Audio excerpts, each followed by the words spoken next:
excited to go jump in the fighting ring. This is going to be fun. You guys pump me up. We're going. We're doing this thing. It's great. So glad to be here with you guys. Sorry, I had an extra cup of coffee. I was talking to my own father walking in. I'm like, as if I don't have enough energy as it is. Give me another cup of coffee. We'll be ready to roll. Yes, as Joel said, my name's Garrett. I'm from the Norton campus. I'm a resident there with our creative arts. Some of you guys probably know me. I've had the chance to come here a few times. I think I've preached here before. I'm trying to remember. Maybe I have. You guys can remind me later. But I've done that. Helped to lead worship here. It's super cool being led by the team. Doesn't Paige and the team do a great job leading us in worship, guys? They're awesome. Super cool, super cool. I love the fact getting to be here. It's always fun. I mean, my job getting to lead worship, it's like most of the time is up here, like staring out at you wonderful folks. So it's really a blessing to kind of be able to sit here and actually just be able to participate in that way. It's really wonderful, but super excited to be here. If I haven't met you, I'd love the chance to be able to meet you after the service. I'll be hanging around in the back. Love to get to hear your name, get to know a little bit about you. That'd be awesome. But I figured best way to kind of start, if you don't know me, is kind of let you know a little bit about me. And there's actually some exciting stuff happening in my life. So I shared a few of you guys that next Sunday, I'm actually celebrating my 1-year anniversary with my wife. This is Mackenzie. Yeah. She's the most beautiful person in the world, and she'll be here next service. So if you want to see the most beautiful person in the world, hang out till next service. It'll be awesome. But yeah, that's Mackenzie. She's wonderful. So we're celebrating our 1 year this next Sunday, which is awesome. It's been a wonderful first year of marriage. And it's also exciting, you know, hey, like we said, happy Father's Day. Shout out to the dads in the room. I'm actually really excited because some of you guys may not know this, but this is actually my first Father's Day that I get to celebrate, which is really exciting. My mom just said, oh, she's like, oh, she didn't know this. But yeah, this is actually my son. This is my baby boy. So that's Oakley.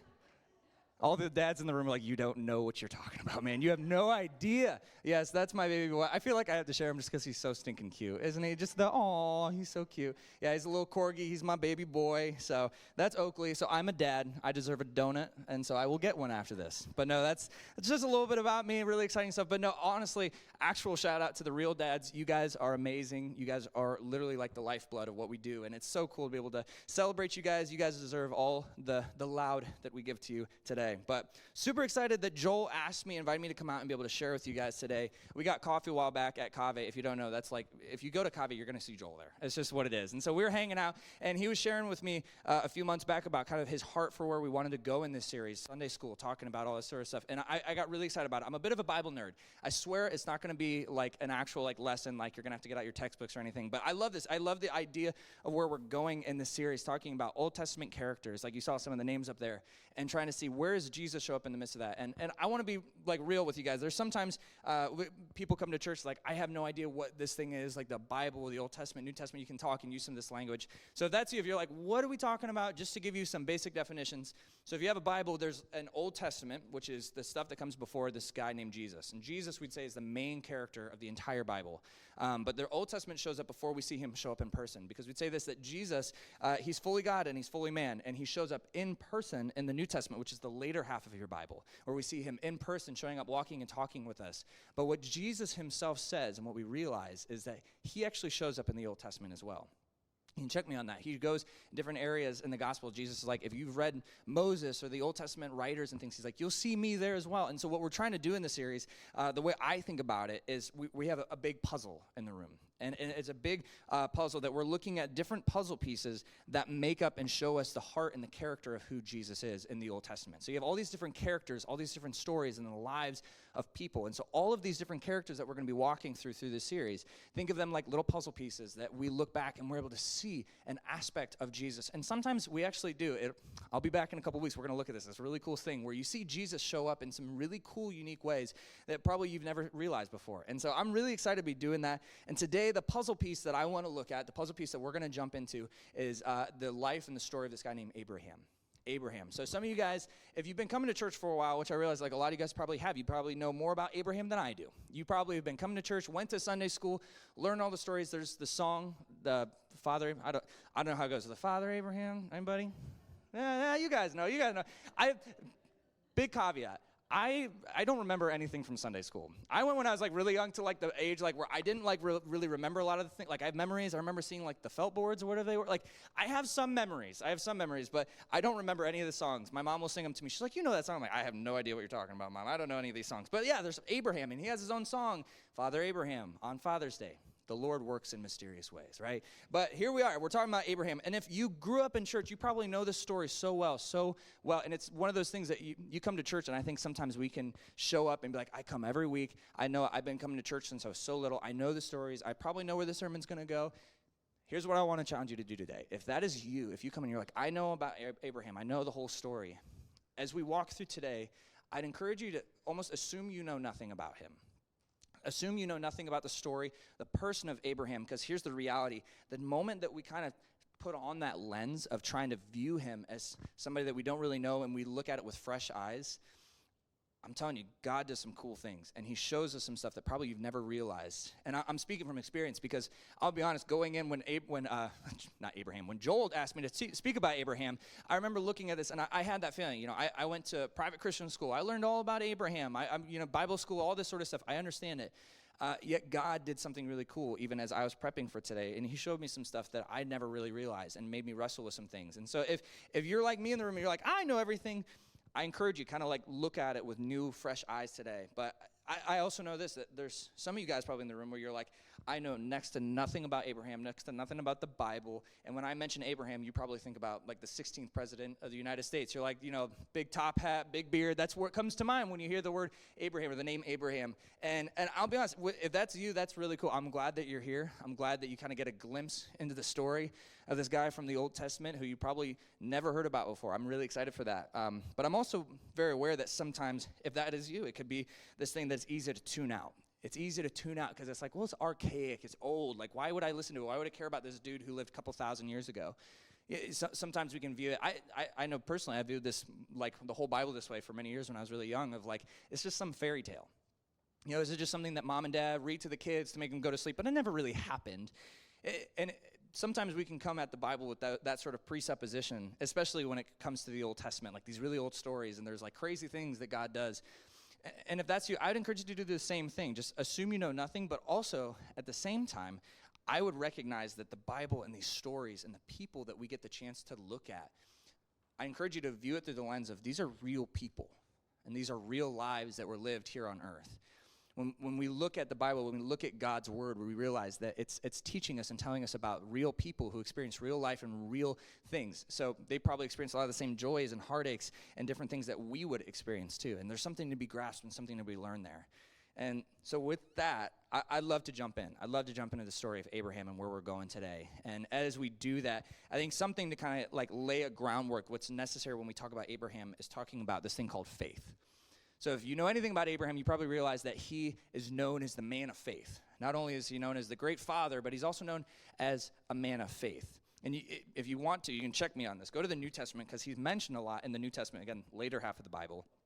And almost every time that he's mentioned as being a man of faith, and it's like one of his hallmark characteristics. So like when the Bible writers, they think of Abraham, they think of this as a guy who is known for his faith. And you can check me on it. John 8, Romans 4, Galatians 3, Hebrews 11. We'll touch on some of these, but if you look at any of those passages, and I encourage you to do that, just go look and you'll see the cool thing about Abraham is that he's always known as a man of faith. So because of that, I want to do 3 things today. So I'll give you the kind of layout. This is where we're going, and then you guys can go eat donuts and hang out and have a great Father's Day. So what we want to do is I want to start off by answering the question, like, what is faith? What is faith? Because if we're going to understand Abraham as the man of faith, I think it helps to understand, well, what is faith? And also what it isn't. To understand what is faith and what it isn't. As well as what I want to do is I want to then look and say, okay, how does faith show up in his story? How does faith characterize the story and the life of Abraham? So what is it? How does it show up in his life? And then how does Abraham's faith impact our own faith today? How can we take what his faith looked like in the Old Testament thousands of years ago and let it influence the way that we have faith and that we approach faith when it looks at Jesus? Sound cool? You guys rocking and rolling with me? You guys can feel free to talk with me. It's helpful. We're in a conversation. It's awesome. But let's do this. Before we jump in, let me pray for us and we'll rock and roll. So Jesus, we love you. Jesus, we know that this is something that sometimes we can come at either that perception of, I know everything there is to know, I'm not going to learn anything. And Lord, I just pray that you would let us put on a new set of lenses to assume that we know nothing and let your word surprise us, Lord, because we read this and we know this, that your word is alive. It's living and breathing, Lord, and you are constantly teaching us, showing us new things, Lord, and allowing us to grow, Lord, as we walk with you. And Lord, I pray for those in this room too that maybe are like, I don't really know about this whole story. I don't think it's something worth giving my time and my attention to. And I pray that we'd all be able to collectively just kind of put aside any presuppositions, any assumptions we might have, and just take a look at the text for what it is, Lord, and be able to allow you to teach us something today, Lord, that we might not have considered or thought of before today. And Lord, would you teach us what it means to have faith and place it in you. We love you, Lord, and it's in your name that we pray. Amen. Awesome. Well, what is faith? What is faith? It's like a really good preacher question. What is faith? And that's what we want to start off doing. We want to kind of understand this idea. But before we get to this kind of working definition I want to give us, I think it's helpful to understand that each and every one of us probably have our own definition of it. It's one of those things, you think about any concept, any word, most of us probably have our own unique understanding. Some of us probably share similar ideas. But in a word like faith, it can often mean different things to different people at different times. Some of you guys might think of it and only associate faith with anything considering religion or religious stuff. We have the term, that's a person of faith. You see a guy walking down the road holding his Bible, you're like, that's a person of faith. And it's solely if you do anything religious, if you're in any sort of religious affiliation, whatever that might be, it's that's a person of faith. And we understand it as being anything considering religion, that's faith. That might be you. That might be the way you think of it. I think another way that sometimes people think of it is something that fills the space. Faith is something that fills the space. And all I mean by that is that it's something that when we don't have understanding or knowledge of an area, it's well, I just place faith there. That's often why we see a lot of people talk about faith versus reason or faith versus science, because it's well, here we have the truth and the logic and the scientific fact, and everything else, that's just in the faith category, because it just makes up for the things that we don't understand, we don't really care about, and all that sort of stuff. So it can be kind of at odds. And what I want to show us today is I think that's actually a wrong understanding of faith, is something that there's no evidence, there's no basis, it's just a willy-nilly sort of thing, but this is where truth and reason show up. Because here's the reality, I think sometimes we can view it that way, and in fact, I remember having a dear friend ask me once, isn't your faith just blind? You probably heard the term blind faith. This idea of isn't it just a trust fall? You're all right, I hope you catch me, God. Is that what it is? This trust fall, this blind faith. And it very well may be for some people, that might be the way they consider it. But I think as we take a look into the Bible, I think faith is something that's a little bit deeper. I think it's something that grabs a little bit more at the roots and the heart of what it's trying to get at. And so I want to do this. Can we do a working definition as we go? Is that okay? So this is what I want to say. Faith equals trust. So this will be kind of our working definition. So as you think about faith, I want you to think trust as we move forward. And if you need help understanding it, let me unpack that, what I mean here. So I brought this little stool with me. Think of it as a well-built chair. It's a nice, well-built chair. It's very sturdy. And I think about this. I'm able to, using outside evidence, just by simply observing this well-built, nice chair, I can determine that it's very well-built. I have a lot of experience with well-built chairs. You all do too, because you're all sitting in them. They're very nice chairs. And you are able to, just from the outside, I can look and every angle, I can get down low, and I can just observe. And from my previous knowledge of faithful and trustworthy chairs, I can determine, I'm that's a chair I could probably put my faith in. I could probably trust that chair, because it looks like faithful and trustworthy chairs that I've experienced in my past. Well, this is where faith and action comes in. Faith and action equals, I will trust that this chair will actually hold me.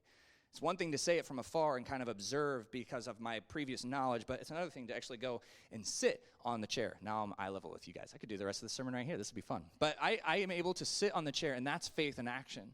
To say, not only do I recognize that this is something that seems like it would be faithful, but I can actually test it and see, no, there's evidence to say that this is a faithful, trustworthy chair, and it's worthy of me putting my faith in it. Heck, I could even stand on it. It's a very nice, well-built chair. I know my mom's going to freak out if I fall and break my neck. Isn't it fun when you preach a sermon and your mom's in the front row afraid that you're just going to ah? But this is the truth about this. You're able to look and say it, then you can sit on it, you can stand on it, and then once you sit and you stand on the chair, you realize, wow, that's actually putting my faith in something. That's putting my trust in something. Because I can go beyond saying it's faithful and trustworthy, but I can experience the faithfulness and the trustworthiness of the chair by actually experiencing it. Now, here's one important note about that, is that I can't get mad when this chair doesn't act as a good trampoline. What I mean is I can stand on it, but the moment I'm not going to jump. But if I start jumping up and down on it, this chair, though it's well built, it can hold my weight, I can sit on it. It's not a good trampoline. And I can't look and say, what an unfaithful, what an untrustworthy chair. Because it's well built and it's able to do what it is intended to do. It's able to do what it says, what it tells me based off the way it's designed. It's like, I will hold you when you sit on me and when you stand on me. That's what I'm designed to do. And you can have faith in me that I will do that. But if you try to put faith in me doing something I'm not intended to do, well, then we're kind of getting off into the wrong area of thinking. And what's fascinating about faith and what's fascinating about trust is that as time goes by, I start to think less and less about the faithfulness of the chair. What I mean is, like, you think about, you probably have a chair at home. I have a really nice reading chair that I like to sit in. I don't think about every time I go to sit down, is it going to hold me? I just sit in it because I've had so much experience and time learning to grow in faith and trust, knowing that every time I sit in it, it's always held me. It's always held me every single time. I have no doubt in it. But that grows over time. So we can say this, that faith and trust, it's something that we can observe, something we can place our action in. We can trust that it will hold me by actually sitting or standing on the chair. And over time, I begin to think less about it. I just act. I just do, because my faith has grown over time of seeing the faithfulness of this chair. And I think that is what biblical faith is. That is what we're going to say biblical faith is moving forward. And I think it shows up in the story of Abraham. As we break down this story that Abraham has and his walk with God, we start to see faith like this show up. And there's a pattern I want us to look for. So we're going to kind of walk through. This is going to be a 30,000-foot flyover of Abraham's story. There's a lot. There's many chapters. I encourage you at home, go home, read through all these passages. It's a wonderful, fascinating, captivating story. But what I want us to pull out, what I want us to look at today is the pattern of faith that we see show up in his story. And what we see first is this. That God makes a promise. Every time, God will start by making a promise. That is the first step that we see in this. God will always make a promise, and it's something that he lets Abraham know, this is what I'm going to do, this is where we're going to go. And secondly, we see this, Abraham will believe. So each and every time we see God makes a promise, Abraham's like, okay, yeah, I trust you. I'm going to go. I will believe what you're saying, and I will follow. I will have faith in what you're saying. And each time as we go, we see this, that Abraham at one point or another, he doubts. And it's kind of a natural progression, and we'll see this all play out. He makes a promise, Abraham believes, and then eventually Abraham doubts. And what's fascinating, in those moments, he tries to take matters into his own hands. He's like, is God's promise really going to come true, or do I have to make this happen on my own?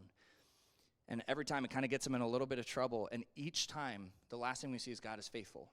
Each time God shows up. There's this fourfold pattern that we see show up and happen through the story of Abraham, where God makes this promise, and Abraham's like, yes, God, I'm going with you. I trust that. And each time he starts to doubt at one point along the way, but God is always faithful in the end. And that's the story that we're going to see here. And so as we do that, if you got a Bible with you, I encourage you to lay it in your lap. We're going to start in Genesis 12 again. We're going to be hopping along, but then also the scripture will be on the screens as we walk through this. But I love to jump in. And again, as we're working through this, be looking for those patterns and these things showing up in the story in the life of Abraham. So we start in Genesis 12.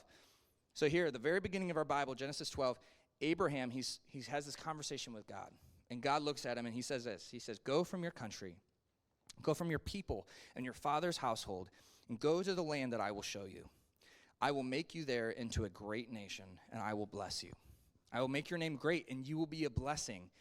I will bless those who bless you, and whoever curses you, I will curse. And all the peoples on earth, they will be blessed through you. And he says, so Abraham went, as the Lord had told him. He walks, he goes. Now, something, just in case you're reading this and you're like, got a keen eye, you're like, it says Abram, not Abraham.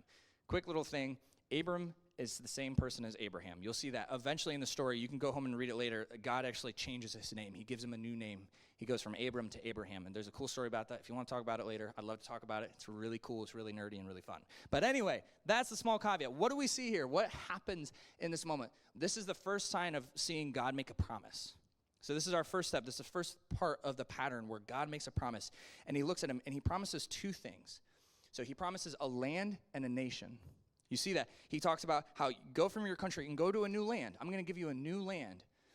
And at the same time, he also talks about that I will make you a great nation.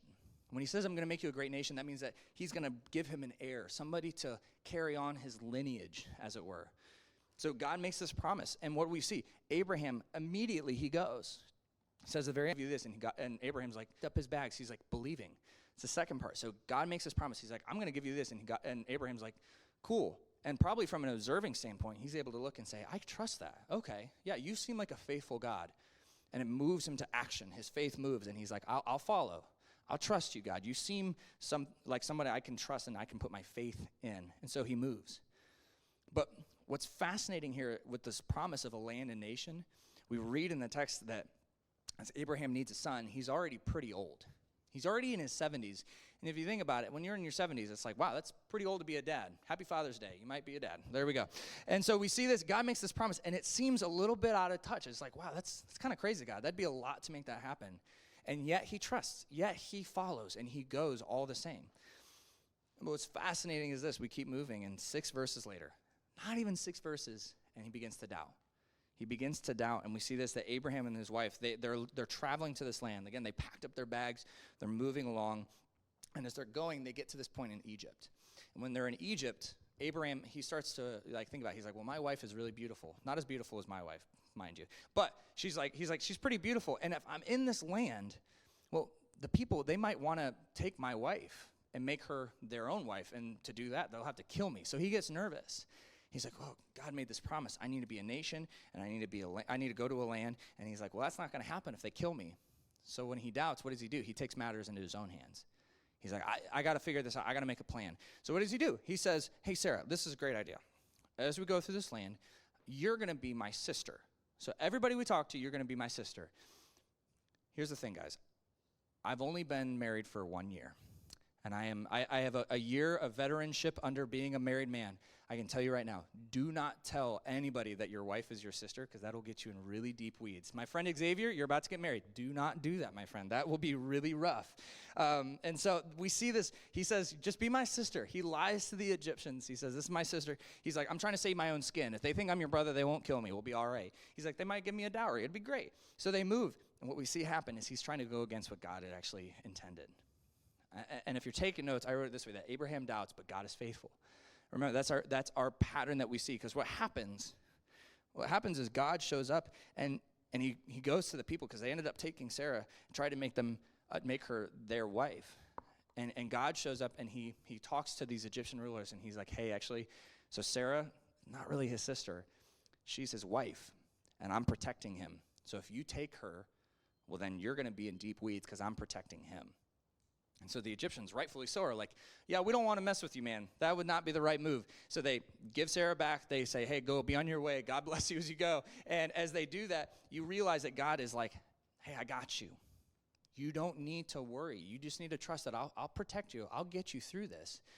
Don't try to take things in your own hands. Like, you can trust me. And he shows that. This is the first sign of faithfulness. It's like this first time of Abraham sitting in the chair, and God holds him up. Even when he starts to waver and when he tries to think, I can use this thing as a trampoline, God's like, nope, I got my own way, and I'm going to take you along. And so God shows that he's faithful. He shows that his word and the things that he promises, they're trustworthy. There's something that he can grasp a hold of and that he can place his faith in. And so we keep moving. And Abraham, again, he's walking along. He's getting to the land where he's supposed to go, but he hits another point where he's doubting. He's like, I trusted that God said this would happen, but I'm starting to think that this kid thing might not work out. I'm getting too old. And so we read in chapter 15, he ends up thinking, he's like, well, maybe God will give me an heir through my servant. So he looks to his servant guy, and he says, hey, this guy, he could be my heir, right, God? And well, God responds, and he says this. He says, this man, this servant of your own blood, he will be your heir. He says, but a son who is of your own flesh and your own blood, he will be your heir. He will be the one to carry forward this promise. And this is a very famous scene in Abraham's story. He takes him outside. God takes him outside, and he says, look up at the sky. Look up and count the stars, if indeed you can even count them. Count the stars. And he says, so shall your offspring be. He's like, your offspring will be as numberless as the stars are. And it's a really beautiful picture where God's like, do you see that? Like, yeah, I'm the one who made those stars, and I'm the one who's going to bring this about. You need to trust me. Have faith that I can bring this thing about. And it says at that moment that Abraham believed him. Again, that's part of our process. God makes a promise. He's like, this is what's going to happen. And he believes. He trusts. And what's fascinating is it says that it's credited to him as righteousness. It's counted to him as righteousness. And I think that's a fascinating point that we see that God, what he's really desiring, he's like, just trust me. And the moment that he does, the moment that Abraham puts his faith in God, the moment he trusts him, God's like, that's what I'm looking for. And it's credited to him as righteousness. That's what God desires. And it's at that moment God's like, all right, cool, we're doing this thing. So let's seal the deal. Let's make a covenant. And some of you guys are probably aware what a covenant is and probably heard about it before. For those of you guys who don't know what it is, think of it like an ancient version of a contract. It's a very ancient version of saying, like, let's seal the deal, let's put it in stone, we're going to make this thing happen. And I got to say this just because I'm a nerd. If you're a Harry Potter fan in the room, where are my Harry Potter fans at? Yeah, okay, I see you. Here's the reality. Think about it like this. You guys are going to be way ahead of the rest of the crowd. Think of the unbreakable vow. You know, Snape and you guys, come on. Yeah, he makes the unbreakable vow. If you got that in your mind, you're a biblical scholar. There you go. You got it down. So that's what we see. But for the rest of us who aren't Harry Potter fans, let me explain to you what's going on here. So what happens in a covenant, back in the ancient days, what they would have done, fair warning, it's a little gruesome, but bear with me. It's okay. I won't get into the gory details. What they do, essentially, is this. In ancient days, is they're like, I'm going to make a covenant with you. So me and Ken, we're going to make a covenant. I'm going to say, we're going to cut some animals in half, and we're going to make an aisle. So imagine an aisle like this, and there's animals cut in half on either side. Again, it's a little gruesome. But what they're doing is this. So they cut those animals. They make a little aisle for them to walk between. And so if you and I are making a covenant, man, we're walking down this aisle together. And what we're doing as we go is we're giving the terms of the covenant, saying, this is my end of the bargain that I'm going to try to uphold. And then he'll say, this is my end of the bargain I'm going to uphold. This is the promises that we're making to one another. And what we're doing, the symbolism behind it is this. Is what I'm saying is if I don't uphold my end of the deal, let me become like the animal to my left. And if you're over here and you're like, if I don't uphold my end of the deal, let me become like the animal over to my right. Let me die if I don't uphold. It's very serious. It's like a very serious covenant. It's not like your daily contracts. Like if you're making a contract with like some business partner, I hope you're not like, if I don't uphold it, we're going to die. It's like, no, it was very serious back then. They made this deal, and it was like a sign that God's like, no, I'm serious about this, and I want to make this thing happen. And so that's what we read in the story. That's what happens. Is God says, hey, Abraham, grab some animals, cut them up. We're going to make this thing happen. We're going to make a whole ritual out of it and show you that what we're doing here, what I'm promising you, is true and real and trustworthy, and I'm going to hold myself to that word. What's interesting, normally it would be the people that are making it would walk together, the two of them, to the animals. But what God does here is fascinating. He makes Abraham fall asleep. He makes him fall asleep. He knocks him out. And as he does that, God passes through the pieces alone. If you read it here, it'll be on the screen. I love it. It's a fascinating picture. It says, when the sun had set and darkness had fallen, again, Abraham's over, passed out in the corner, and he goes, and God walks through as a smoking fire pot with a blazing torch. It appears, and it passed between the pieces. It says, on that day, the Lord made a covenant with Abraham, and said, to your descendants, I give this land. To your descendants, I give this land. And he gives some different clarifiers about what I'm going to give you descendants. But again, God's making the same exact promise. To your descendants, I'm going to give you descendants. I'm going to give you offspring. I'm going to give you an heir. I'm giving this land. It's the land. So it's the twofold promise, and God is doubling down on it. And what's fascinating about this is that God does it alone. He's the only one to walk through. And you might be like, that's weird. Why does only God walk through? And here's the key. What God is saying is he's like, if you break your end of the bargain, Abraham, I'm going to shoulder the weight of it. And if I, in some wacko universe where God fails, if I mess up, I'm going to bear the penalty for that. So no matter who screws up in this thing, if one of us breaks the promise, I'm going to take the punishment for it. And if anybody's going to make this promise happen, it's going to be me. He's saying, I'm going to take full ownership of making this thing happen. The whole weight and the promise lays solely on God's shoulders. If you're taking notes, this is the way I say it, that the fulfillment of God's promises, they lay solely on God's faithfulness. So if this promise is going to come true, if it's really going to happen, it's entirely dependent on God being faithful to his word. Because he's the only one who's going to make it happen. And he's saying, I'll take ownership of this.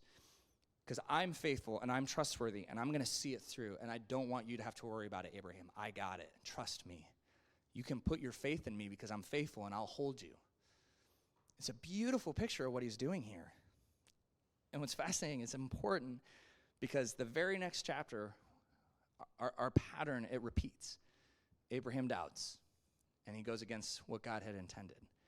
We read this, that they're still waiting for a child. He and his wife, Sarah, they're still waiting for a child. And you think about it, on the outside, it's probably really frustrating.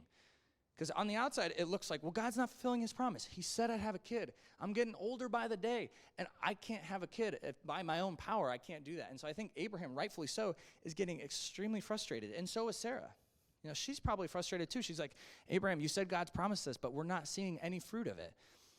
And so she talks with Abraham, and she said, hey, bright idea. Let's do this. Why don't you go to Hagar, this lady who is his servant, or her servant. And so this lady over there, and she goes, go to her and have a child with her and have a son. That'll be the way to get, so that you can still have your son and the promise is fulfilled. Well, Abraham does it. He, good husband, listens to his wife. And he goes and he has a child with Hagar, and Ishmael is born. So Ishmael is born, and what's fascinating, as soon as Ishmael is born, God makes it clear. He's like, okay, Ishmael, I'll bless him too. Don't worry, I'll take care of him. But you also went against what I'd actually intended to do. And what he says is, he's like, yeah, he'll be blessed, but he's not the one who's going to be your heir. He's like, you tried to go against what I intended, what I had actually promised, and you didn't trust in me to bring about this thing that I promised. It's almost like they were jumping on the chair, hoping that it'd be a trampoline. And God's like, no, that's not the way that this thing is designed. He's like, the way I designed it is actually you guys in your marriage, Abraham and Sarah, you guys have your own covenant, this own beautiful covenant where it's like, if I'm going to make it happen, I'm going to have it happen between the two of you guys. And it's almost like God saying, just wait. I know it looks impossible. You're about to see something incredible. You're about to see something that you never thought would be possible. And it does happen.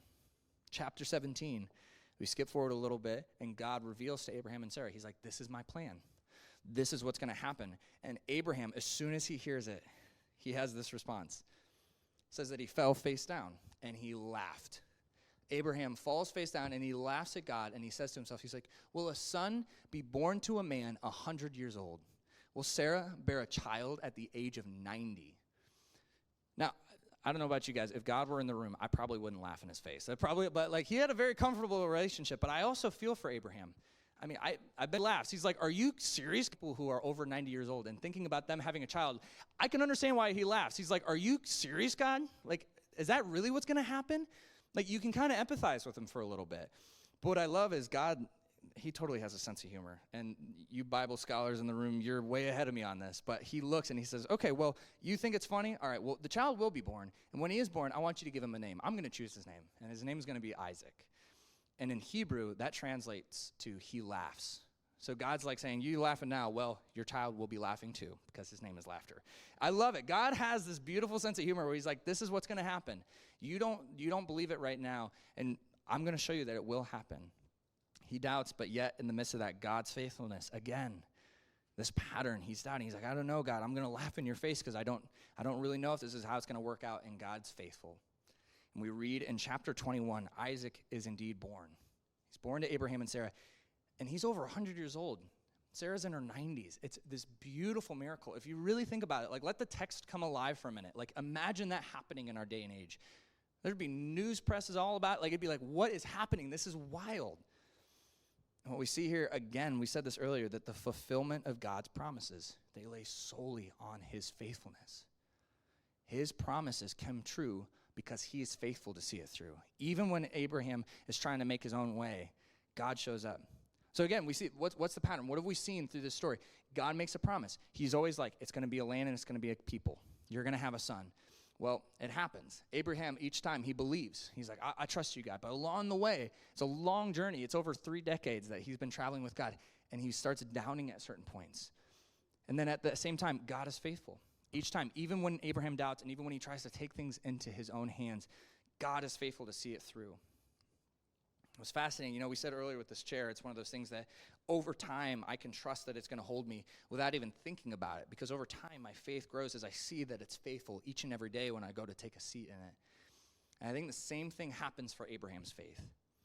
He's seen time and time again that God is faithful to hold him up. And over time, his faith has grown to the point where he just walks with God and he sees what God's doing and he trusts him fully because he's been able to sit and stand on the faithfulness of God. It's this beautiful picture. And what we see then at this point, God has brought about all these things that he's promised. They're in the land. He has a son. All of these things have come about. And you could just say, wow, story ends, great, beautiful time. But that's not where the story ends.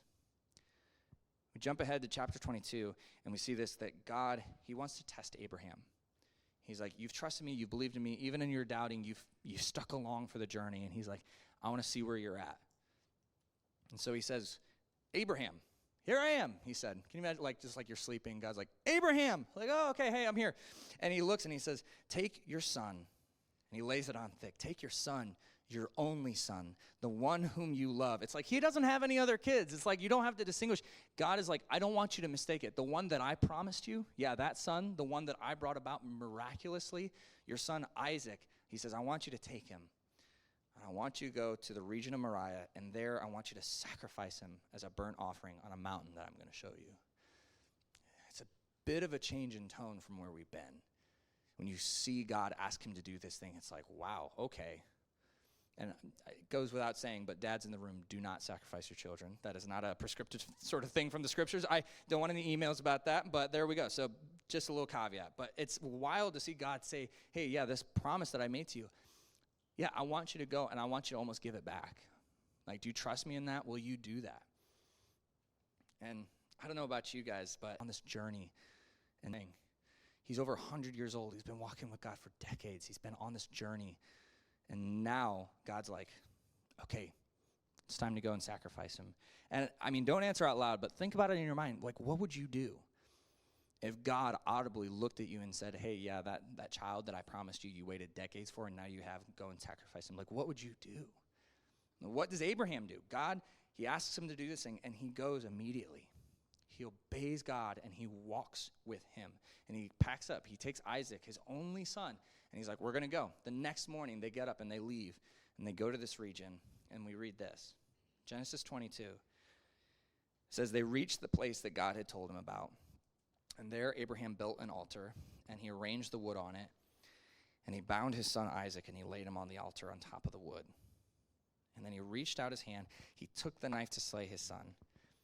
Like, he's doing it. He's going forward with this thing. He ain't slowing down. But at that moment, the angel of the Lord called out to him from heaven. He says, Abraham, Abraham. And he stops. He goes, here I am. I'm here, God. And at that moment, the angel looks and he says, don't lay a hand on him. Don't lay a hand on that boy. He says, do not do anything to him, but know now that you fear God. I know now that you fear God because you did not even withhold your son from me. We see this, that Abraham looked up, and in a thicket he saw a ram caught by its horn. And he went over, he took the ram, and he sacrificed that ram instead of his son. He's like, God provided. And he names the place the Lord will provide because God shows up. See, God, he promised this nation through Abraham, and Abraham knew that he could trust God, that he could put his faith in God because God has done everything for him. Even when he doubted, God showed up, and he made exactly what he promised come true. God was faithful to his word. And over time, his faith grew to the point that he didn't even question God. He just walked. He just started walking with God in the midst of it. What's fascinating here is you see later on in the New Testament, in the book of Hebrews, we interact with Abraham again, and they start talking about him. There's this beautiful verse, I love it, in Hebrews 11, talking about Abraham. It says, by faith, Abraham, when God tested him, he went and he offered Isaac as a sacrifice. Abraham, the one who had embraced the promises, the one who embraced that God was going to do what he was going to do, that put his faith in God's faithfulness, he was about to sacrifice his one and only son, even though God said, it's through Isaac, your offspring, that you will be reckoned. So what he's saying here is he's like, Abraham had this understanding that it's only through Isaac. God made me walk this whole journey for Isaac to be the one to make this nation. Think about it, to have descendants as numerous as the stars. And he's like, okay, well, I'm going to trust you. I'm going to go sacrifice this kid. I love what Hebrews says. It says that Abraham in that moment reasoned that God could even raise the dead. He's like, you've done enough, God. You're so powerful. You're so over the situation that I even understand that if I sacrifice my son now, that you have the power to raise him from the dead so that he could go and carry on this nation that you promised. Like, what faith to be able to truly believe that without a doubt in his mind. He's like, I'm going to go forward with this. I think about it like this. Like, he stopped laughing at God and he started walking with God. He stopped laughing, saying, God, you would never. Like, really? Come on now. To where he realized, he's like, no, I can trust and I will walk with you because you've always been faithful. Never once has that chair fallen beneath me. Never once. So he walks with God. And what we see here, it's not a blind faith either. He's not following blindly into the dark, like no questions asked. He's following because he realized years and years and years and say, well, he can do it again. He's able to look back on the faithfulness over years and years and years and say, well, he was faithful then. I can trust and know that he will be faithful as I walk forward into whatever he has next. Even if that means sacrificing my own son, I know that he's good and I know that his promises will come about. So where's Jesus at in all of it? That's the story of Abraham. Where's Jesus at in this? And I love it. You go to John 8. John 8, we see Jesus in this moment. He's interacting with the Jews. In this moment, you see that he's talking with these people that were the descendants of Abraham. So these were the people that were like the children of Isaac. They would have gone on, there would have been multitudes of these people, and they're like sitting here, and they're like, we are the descendants of Abraham. We are the fulfillment of that promise. And they're talking with Jesus, and they're saying, we have all we'll ever need because we have Abraham's blood in us, because we are his heirs. We're the fulfillment. What's fascinating is their faith in this moment, it was built on a family tree rather than a relationship with God. They placed their hope and their faith in Abraham rather than the God that Abraham walked with. And they didn't recognize that the one who was standing there speaking with them was that same God that met Abraham. If we look in John 8, read this with me. I love it. He says that Jesus is talking with the people, and he says, your father Abraham, he rejoiced at the thought of seeing my day. He saw it, and he was glad. And the people look back at him. They go, you're not yet 50 years old. Like, come on. You have seen Abraham? And Jesus says this thing. It's like the most like drop the mic moment. He goes, before Abraham was born, even before he was born, he goes, I am. And you don't see it, and this is the one thing I wish we could like read the original Hebrew and the original Greek, because it's such a rich language, and what you read, it's not just saying I am. When he says I am, Jesus in that moment, he's proclaiming the very personal name of God. He's saying, before Abraham was Yahweh. And the people there would have understood and seen that when he says that, he's saying, yeah, you know that God that was faithful to the promises he made to Abraham, that very God is standing right in front of you.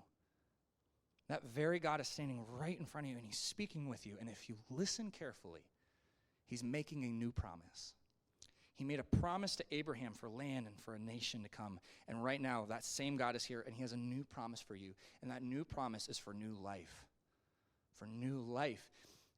If you've been to church, even if you haven't, you've probably seen it on a bumper sticker, John 3:16. You probably know it. For God so loved the world that he gave his one and only Son, that whoever believes in him shall not perish, but have eternal life.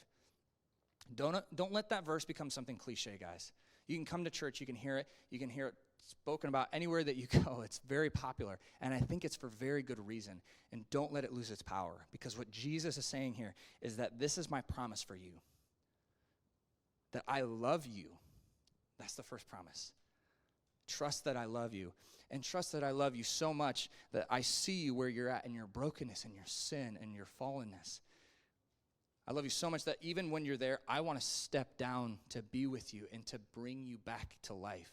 And not just any life, but to true life, eternal life with me. That's the promise of that. And what he's saying is the God who makes it now has and always will be faithful. All the way back thousands of years to Abraham, I was faithful then, and I will be faithful to you now. That's the beauty of the gospel, guys. So I'm going to invite the band to come up. As they do that, I know it's easy to stir. It's easy to kind of like whatever. You can just take a moment and just kind of breathe for a second. There's a lot of information today. There's a lot going on in these passages, but what we realize here is that this room, you've probably already accepted that is available to each and every one of us. And some of you in this room, you've probably already accepted that. You call yourself a believer, like, I'm following Jesus. I've placed my faith and my trust in him. And if that's you today, I have two questions for you. My first question is this: how has God's faithfulness informed your faith today? Do a little bit of remembering, if you will. Sit back and try to think in your mind, God, how have you been faithful then, and how have you been faithful now in my life? We should never forget the faithfulness of God and how he's worked in and through us. Once you do that, here's the second question.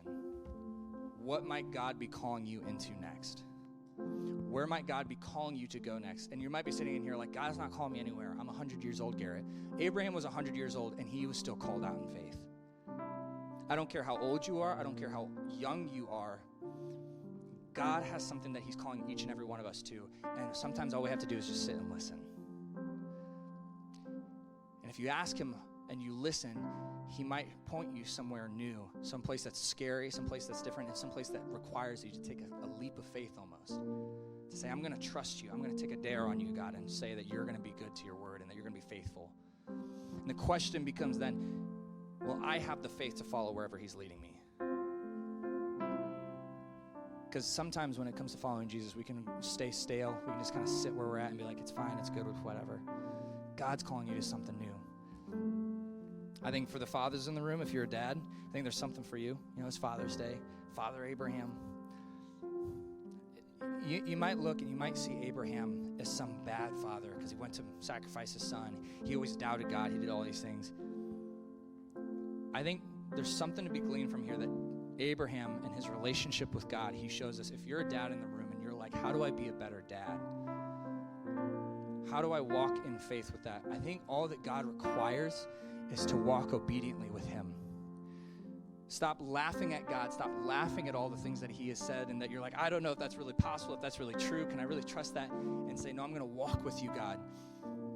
Not blindly, not no questions asked, but because he's been faithful, and you can trust that wherever he's calling you as a dad, how to love the people around you, that it's good and it's faithful and it's trustworthy. I noticed too that there's some of you in here, you're like, yeah, I don't know about this whole Jesus thing. I'm not really sure about the church stuff. My dad just said, hey, you should come to church today, and it's Father's Day, so you felt obligated to be here. I'm glad you're here, first off. And you may not agree with any of what I said today, and that's okay. You don't have to agree with everything I say to come here. But I know this, that you've had an opportunity today through the story of Abraham to get a glimpse into the faithfulness of God. You get a glimpse into the faithfulness of God. And again, like we said earlier, it's not just some fairy tale that we read. This is real life, real people, real stories. And that same God then is the same God now. And not only is this a chance for you to get a glimpse into what that looks like, it's an invitation for you today.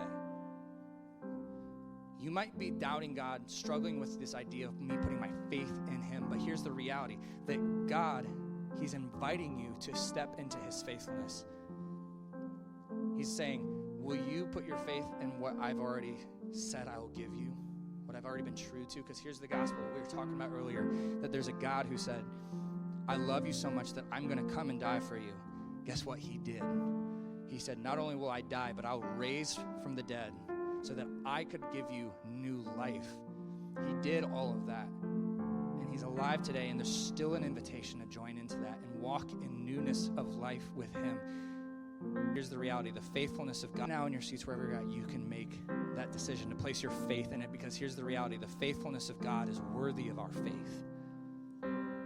So God, as we close, as we get ready to respond and worship, Lord, sing these songs, Lord, this is not just a time to, I guess, tune our brains out and forget about it, Lord. If we need a moment, Lord, we can sit in our seats in this moment. We can just kind of reflect on these things, Lord, and try to tune our minds into the fact that you are faithful, Lord.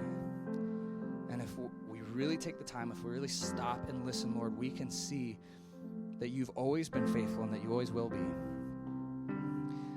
Lord, that you may not interact with us or do the things that we think is right, Lord, but when we stop, we see that every step along the way, Lord, you've brought about everything that's good in our life, everything that's true, everything that's worthy to follow, Lord.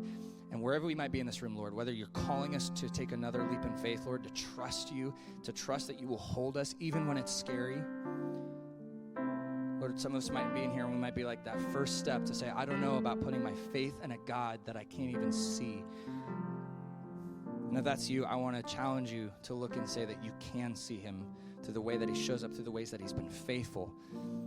And if you don't think he's faithful today, I encourage you, find somebody around you who would look and say, I follow Jesus and I trust him and I know that he's been faithful. And I'm certain there's stories in this room of people who have seen God's faithfulness even when it seemed impossible. Jesus, we trust you, we follow you, we place our faith solely in and on you. We love you, Lord. It's in your wonderful name that we pray.